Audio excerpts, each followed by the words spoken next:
अब पता नहीं जो है देश के हमारे नंबर वन क्रिटिक जो है समझ रहे हैं ना। तो कहीं ऐसा तो नहीं नंबर वन क्रिटिक कहीं कल को फिर आकर के बोल दे अपने यूट्यूब चैनल पे कि भाई साहब मेरे डर से इन लोगों ने एंडिंग ही बदल दी, क्योंकि भाई मैंने तो कातिल कौन है बता दिया था पहले ही, और फिल्म किसकी रीमेक है ये मैंने बता ही दिया था। जबकि थोड़ा सा आप भी सर्च कर सकते हो यार, आप भी सर्च कर सकते हो। तो हाउसफुल 5 का ट्रेलर आ गया है और 4 मिनट के आसपास का ट्रेलर काटा गया है भाई साहब। एक लंबा ट्रेलर है और उस लंबे ट्रेलर को देख करके लंबा मजा आया कि नहीं, यही बात करेंगे हम लोग। तो नमस्कार, देखा क्या कि एक और एपिसोड में आपका स्वागत। ट्रेलर की शुरुआत होती है कि यॉट पे, यानी कि आप समझ ही गए होंगे इस बार जितनी भी धमाका चौकड़ी है वो यॉट पे ही लगभग होने वाली है। वहां पर एक 100वां जन्मदिन मनाया जा रहा है और वो जन्मदिन शायद उनका आखिरी जन्मदिन है। अब उसी पे जो है एक मर्डर मिस्ट्री कॉमेडी फिल्म बनाई गई है।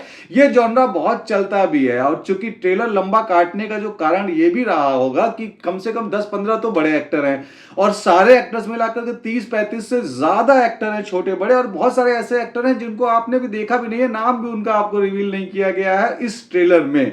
लेकिन अगर आपने इसका जो है वेलकम टू जंगल करके एक पोस्टर आया था बहुत बड़ा सा, अगर आप उस पोस्टर को देखे होंगे, अभी भी मिल जाएगा आपको इंटरनेट पे, तो आपको पता चलेगा कितने सारे जाने पहचाने एक्टर्स हैं इसमें। और भी अब गाने वाने भी जो है ठीक ठाक बनाए गए हैं, म्यूजिकली जो है नाच गाना धूम धड़ाका टाइप का जो है गाने हैं इसमें। बहुत ही ज्यादा लंबे समय तक बजने वाले तो नहीं है, लेकिन हाँ जो गाने जितने भी हैं उस समय फिलहाल देन एंड देयर सुनने में अच्छे लगेंगे थिएटर में।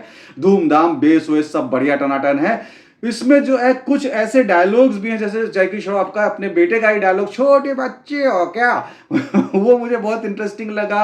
अच्छा, सबके कैरेक्टर्स जो है कुछ ना कुछ रेफरेंस लिए हैं अपनी पिछली फिल्मों के, जो उनका पॉपुलर कैरेक्टर्स है। जैसे कि इसमें जॉली का जो कैरेक्टर जो गढ़ करके फिर आगे आया है, ये मुझे बहुत अच्छा लगा कि हाउसफुल 5 से कुछ तो रेफरेंस है। वरना जब लंबी चौड़ी फ्रेंचाइजी हो जाती है 3-4-5, तो ऐसा होता है कि फ्रेंचाइजी तो होती है मगर कहानी नहीं होती है, पूरा जो है स्टोरी लाइन ही नया होता है।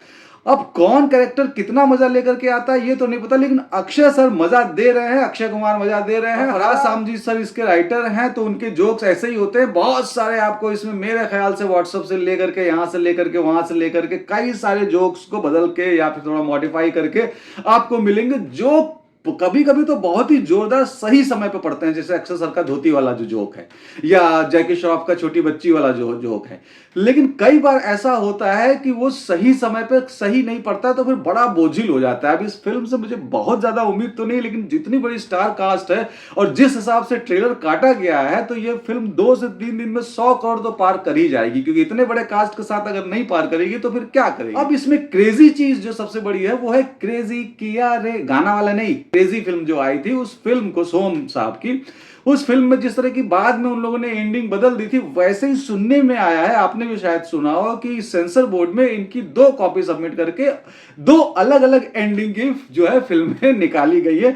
अब पता नहीं जो है देश के हमारे नंबर वन क्रिटिक जो है समझ रहे हैं ना। तो कहीं ऐसा तो नहीं नंबर वन क्रिटिक कहीं कल को फिर आकर के बोल दे अपने यूट्यूब चैनल पे कि भाई साहब मेरे डर से इन लोगों ने एंडिंग ही बदल दी, क्योंकि भाई मैंने तो कातिल कौन है बता दिया था पहले ही, और फिल्म किसकी रीमेक है ये मैंने बता ही दिया था। जबकि थोड़ा सा आप भी सर्च कर सकते हो यार, आप भी सर्च कर सकते हो। तो बहरहाल ये तो मजाक की बात है। अब नंबर वन क्रिटिक साहब के डर से बना है या एक नया पैतरा है, जैसे कि आजकल 1-2 फिल्मों में ऐसा हुआ है।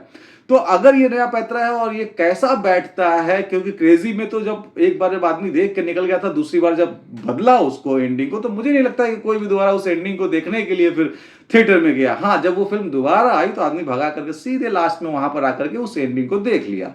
तो अब इसमें क्या होता है, कैसा फिट बैठता है। अब डबल एंडिंग की अगर आपको मैं हालिया आई एक पिक्चर बता दूं जिसमें कि डबल एंडिंग थी, वो स्क्रिप्ट ऐसी थी मगर बताया नहीं था, मगर आप गौर से देखेंगे तो डबल एंडिंग थी। वो थी आप ड्रीम गर्ल में देखें तो बुरे फिल्म में जो है लड़की बनकर फिर रहा था, मगर वो राज बहुत पहले ही, एंडिंग से बहुत पहले ही फाश हो जाता है। फिर उसके बाद एक नई जगह फिल्म को एंड किया जाता है। तो अगर आप गौर से देखेंगे तो आपको ड्रीम गर्ल में भी 2 एंडिंग नजर आए। लेकिन ऐसी फिल्मों से डर तब लगता है कि बीच बीच में जब झोल होता है ना, तो बेसर पैर की कॉमेडी भाई साहब। एक तो इसमें थोड़ा सक्सेस मतलब जो लड़कियों का स्वाइपिंग चल रहा है वो सब चीजें जो है मतलब हर तरीके से दर्शकों को पकड़ने की कोशिश की गई है। मतलब चक्षु दर्शन से लेकर के नयन सुख से लेकर के बड़े बड़े एक्टरों का सुख से लेकर के स्वैग से लेकर के हर चीज दिया गया है। बस एक डायरेक्टर साहब को लेकर के मेरे को थोड़ा सा दिक्कत हो रहा है, क्योंकि डायरेक्टर साहब की जो आखिरी फिल्म थी ड्राइव, भाई वो बड़ी विकट फिल्म थी। मतलब उसको देख के अच्छों का कलेजा हिल जाएगा, बल्कि बहुत लोगों ने तो अपना कलेजा हिलने के चक्कर में देखा ही नहीं। जैसे कि मैं 15-20 मिनट देखा, जबकि उसमें लेट सुशांत सिंह थे, मगर भाई साहब ना झेल पाया। तो अब देखते हैं फिल्म कैसी बन के निकलती है। अक्षय सर को बहुत बहुत बहुत बहुत जो है शुभकामनाएं देता हूँ, बेस्ट ऑफ लक कहता हूँ उस पूरी टीम को कि फिल्म अच्छी निकले, और इतनी बड़ी कास्ट है तो देख के मजा भी आएगा हम लोगों को भाई साहब। तो बस ये था मेरा रिव्यू। आपको कैसा लगा कमेंट करके बता सकते हैं अगर आपका मन करे। तो अगर आपने मेरा ये वीडियो यहां तक देखा है तो आपका बहुत बहुत शुक्रिया, धन्यवाद। फिर मिलेंगे यहीं इसी चैनल पे, आइएगा जरूर। Thank you.